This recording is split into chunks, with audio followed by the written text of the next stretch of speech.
Well, hi, and good morning from my shop on what's supposed to be a rainy day today. It certainly is gray outside, but apparently big rains are coming. So, hey, lots of shop time today. In fact, it's been a couple of days since I've been in my shop. So, we're going to be working on the car radio. I'm going to be checking this particularly important capacitor I'll be talking about in a minute, and replacing another capacitor which got missed by the previous person who was doing work on the radio. So we'll try to figure out which capacitor that is exactly on the schematic and replace that one too. But right now we're going to take a run through the schematic as best I can. This is a car radio, has a few features I'm not so familiar with, particularly in the power supply, but I'll do my best anyway, because I have to do this anyway for my own sake. So let's take a trip through the schematic, and to help me out I've got my buddy here. In case I get lost, maybe he'll be able to help me sort out exactly what's going on. So let's start with the power supply. So here's the power coming in, 6 volts from the car battery, 6 volts DC, and right away I meet up with something called a spark plate. I'm not sure what that is. I can only guess, in an automobile the spark has to do with the spark plugs. This might be a technique to try to keep ignition noise down in the radio. Perhaps this coil is the same thing. Here's the on-off switch, and then the 6 volts is shot through this coil and right off to the heaters of the tube. So the heaters of the tubes are pretty much attached right to the 6 volt battery. Go along. Here's another one of these, chassis plate condenser. I can only guess again that this has to do with ignition noise from the car and trying to suppress it before it goes into the radio. So from here things get quite unusual. This is how a car radio with a 6 volt battery hooked up to it can generate 300 volts inside the radio by using this technique here. Here's the vibrator, and the vibrator switches the DC, 6 volts DC, back and forth between this terminal of the transformer and this terminal of the transformer here. So, it's kind of rude. He's got his back to us, doesn't he? I think I'm going to retire him and go for the sharper point here.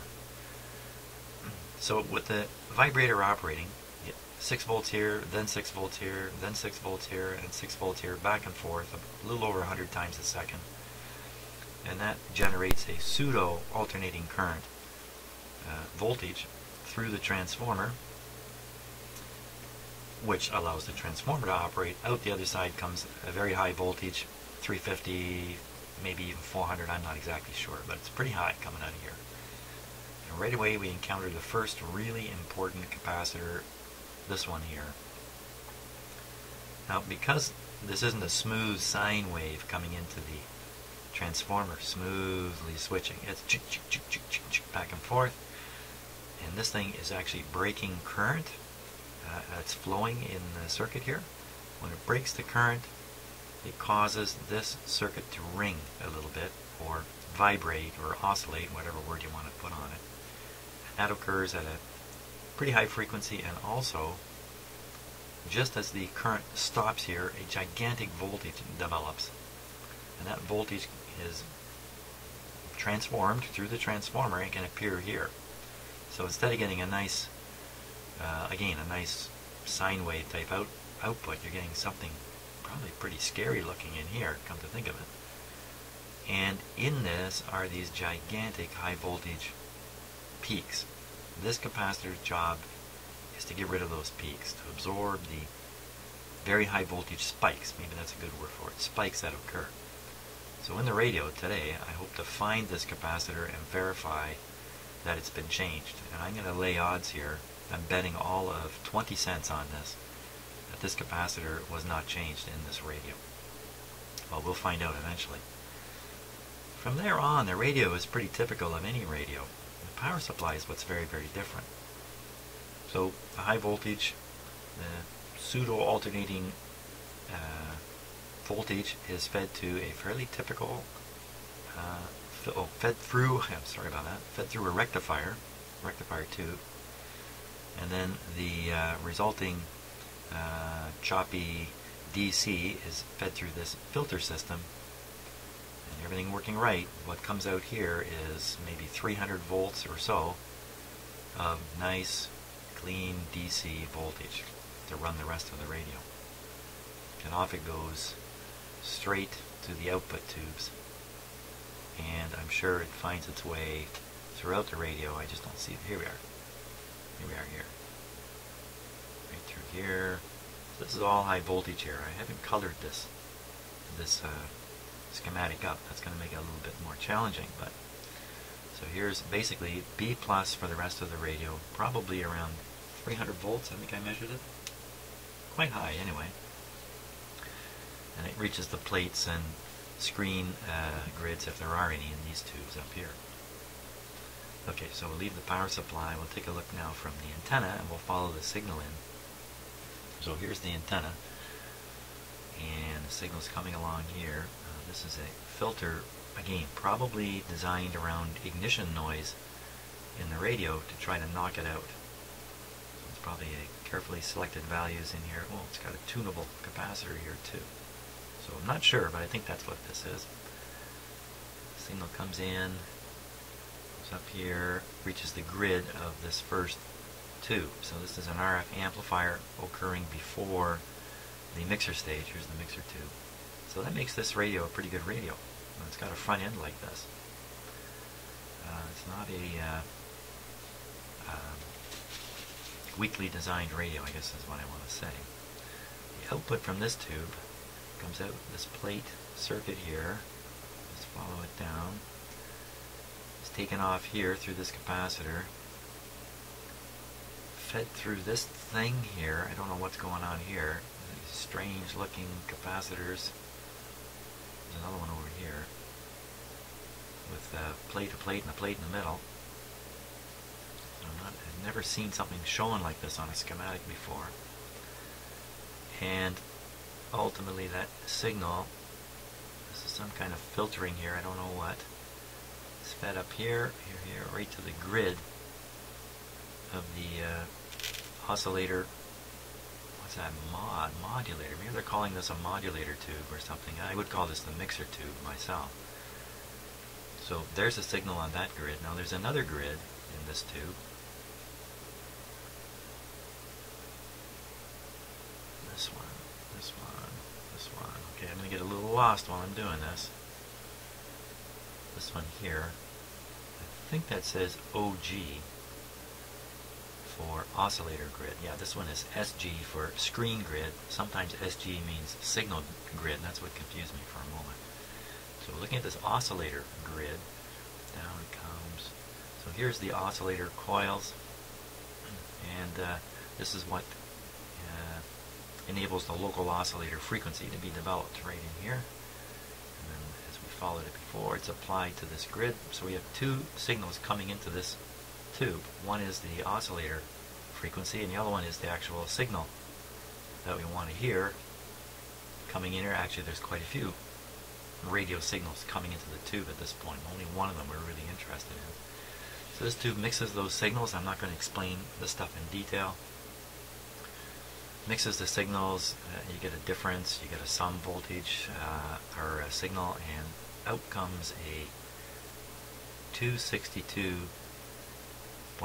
kilohertz signal if things are tuned right, which I won't explain again, but I'm just tuning around. When you, let's put it this way, when you tune in a station, the station has been converted from its original frequency, 680, whatever it might be, to 262.5. So here we have the IF transformers, an IF amplifier tube. All this is tuned to 262.5. So when a 262.5 kilocycle or kilohertz signal is created, it will shoot through this part of the radio. There's the plate of the mixer tube down through here. Very typical IF transformers with trimmers. These are slug trimmed coils. The capacitors are fixed, and there's a slug moving in here. By the way, the tuning of this radio, I kind of skipped over it. When you turn the tuning knob, you're turning See this dotted line here? You're moving all three of these slugs in the radio. And the slugs are actually in these coils. And you change the impedance of the coil, you change the operation of the oscillator and the tuning of the front end of the radio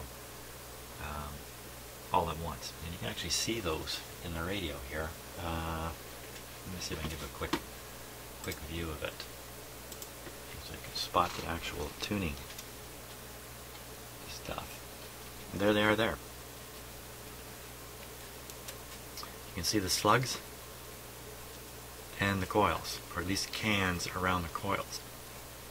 So as you tune the radio, you see them move in and out of these.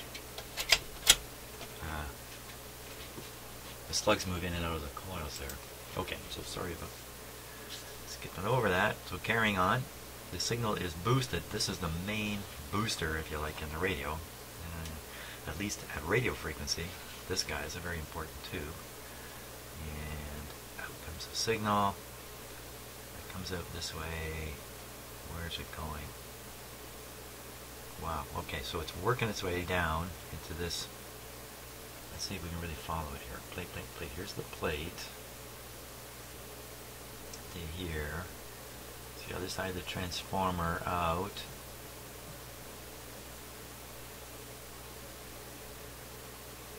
I think, I could be wrong about this quite easily. I can be wrong about anything I say, by the way.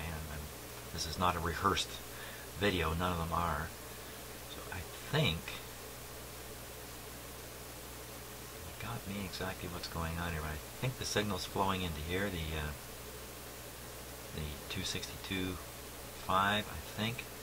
I'm not sure, actually. This looks more like audio level stuff here.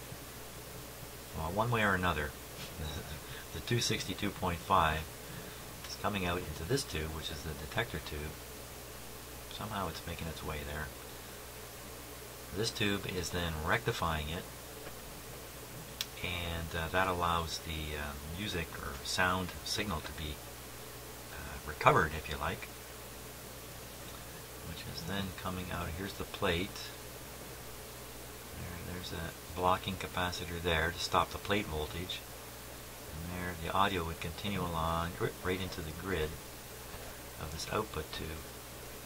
At the same time, another bit of it has been taken off, shot down through this transformer here. It's kind of an unusual thing to see something like this with this ground in the middle. But this is a push-pull output in this radio. It makes it a very powerful radio. And you get a lot of power with low distortion this way. Particularly, and this must somehow invert the signal 180 degrees. And I'm not familiar with how this is done, but this must be what's going on here. The signal's making it to the grid of this tube, this output tube. It's a really bad explanation here. I'm really sorry about it. So this is the cathode resistor for both of these tubes with a big bypass capacitor here, 20 microfarad bypass capacitor.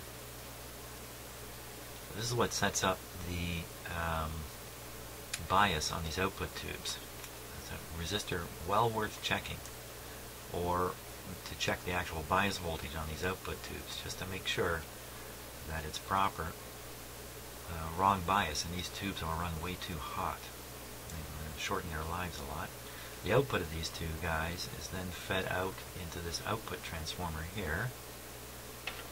This one comes up to this end, this one comes out into this end, and then this is the output transformer that feeds right to the speaker, which is here. So that's kind of a sad explanation, particularly in this area. All this stuff here, this is all a network, as far as I can tell, designed to control the tonal quality of the audio and to make somewhat of an automatic adjustment in the tone quality of the audio as you advance the volume control. So here's the tone control here. Tone control, and where is the volume control? Gotta be in here somewhere. You're probably looking, there it is right there. It's hard to spot that little arrow there. This is the volume control. See, it's a tapped volume control has a tap off of it, goes down to all this stuff. So our ears do funny things with tone as the volume changes. So if the volume is low, we don't hear bass as, let's see, the relative way we hear the lower tones, that's not even a good way to say it. Let's just say when it's, to make things sound pleasant, when the volume is low, you need to boost the bass on a radio or anything. It's just the way our ears work. Our ears are not linear at all different volumes. So that's what this does automatically. As you turn the volume down, the bass is boosted up, or something of that sort is going on with this complex network of resistors and capacitors and stuff. So that's what that all is. Far be it from me to try to explain exactly what each one of these guys is doing. So now, going back to this capacitor here, this is the one we want to chase down. This guy here. So it's right where this big transformer is. That's easy to find in the radio. And of course this tube is always easy to find where a tube is. The rectifier tube. So we'll take a look at that.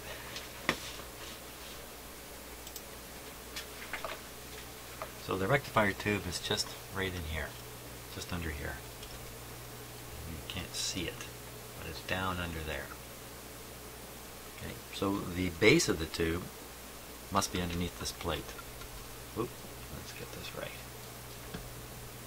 Has to be under this protective plate here.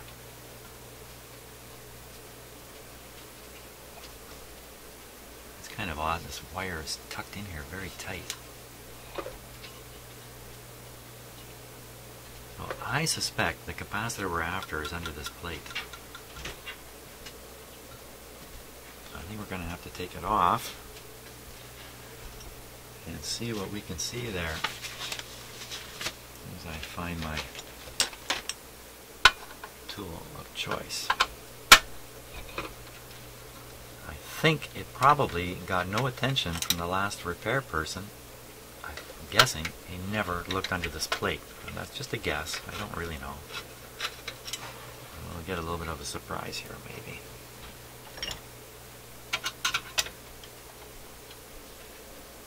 Some kind of wire thing pinching right in there, I think.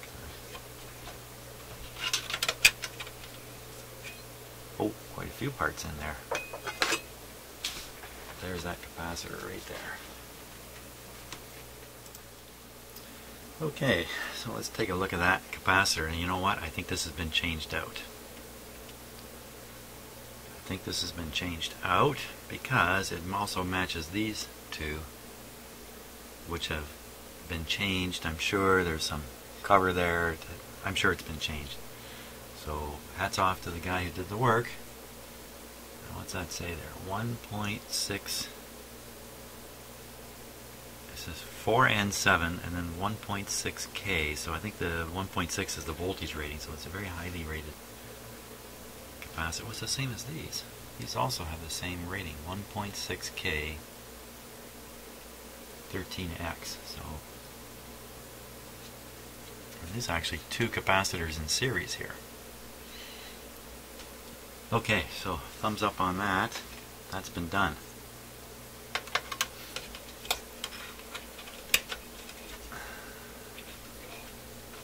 So now we're left with this capacitor here. This bumblebee one here. Which I do want to figure out where it is on the schematic. Okay, I did figure something interesting out here. So when we look coming off the plate, the 6SR7 tube is something called a chassis plate condenser, which I've never heard of before. Come on, if we take a look at the radio,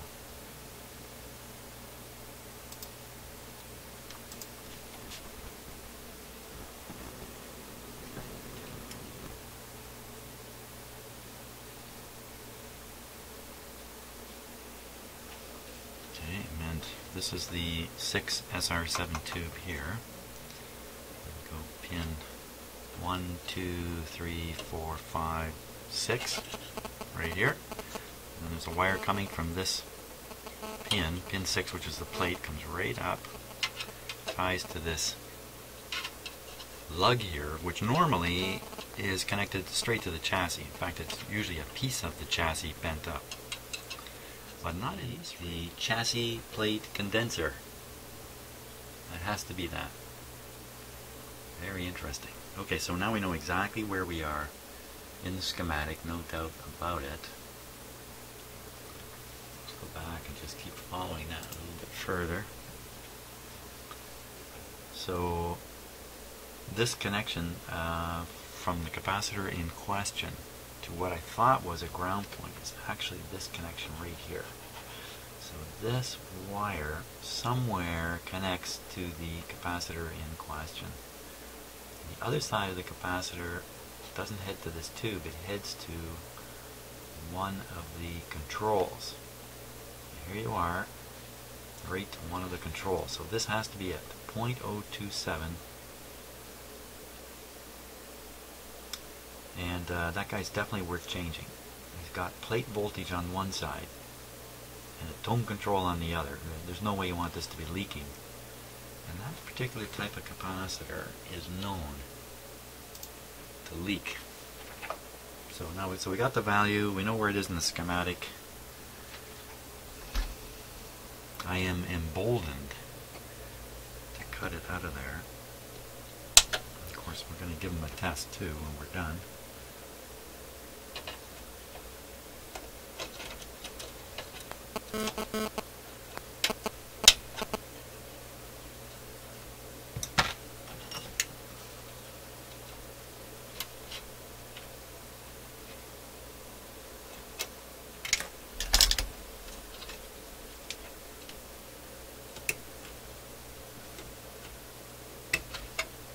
Come on. There we are. Better look at the colors. Red. I think that's the first one's red. Well, it sure looks orange, but I think it's red.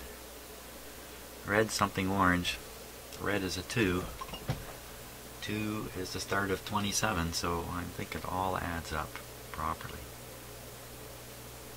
Now, 0.02. Okay, let's give that capacitor a test. Come up here.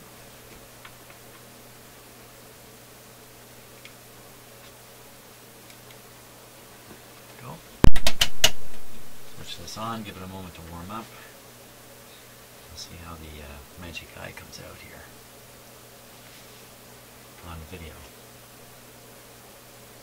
Very, very difficult for me to get the lighting to work for the camera. I think it's too bright. Okay, but it's warmed up anyway, it's ready for the test.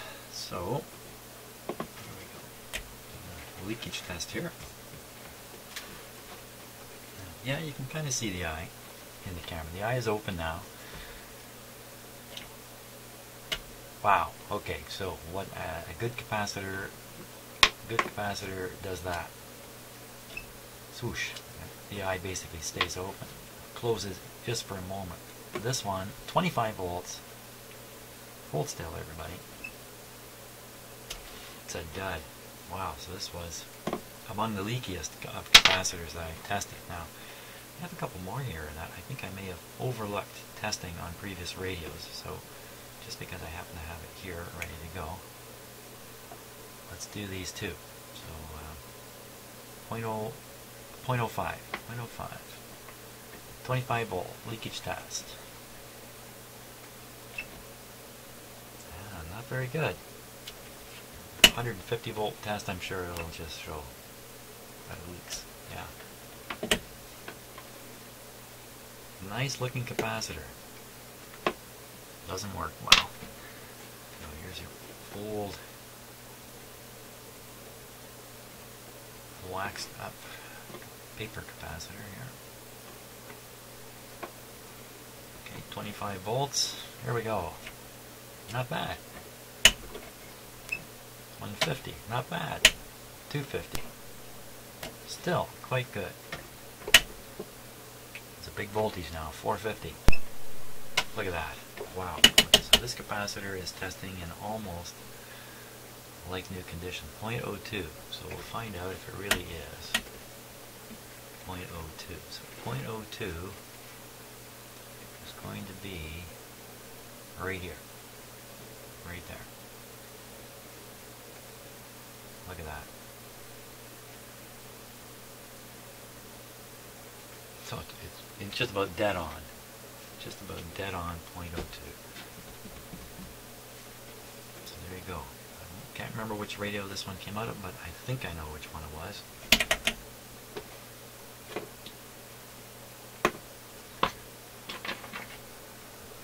Dangerous thing when you think you know.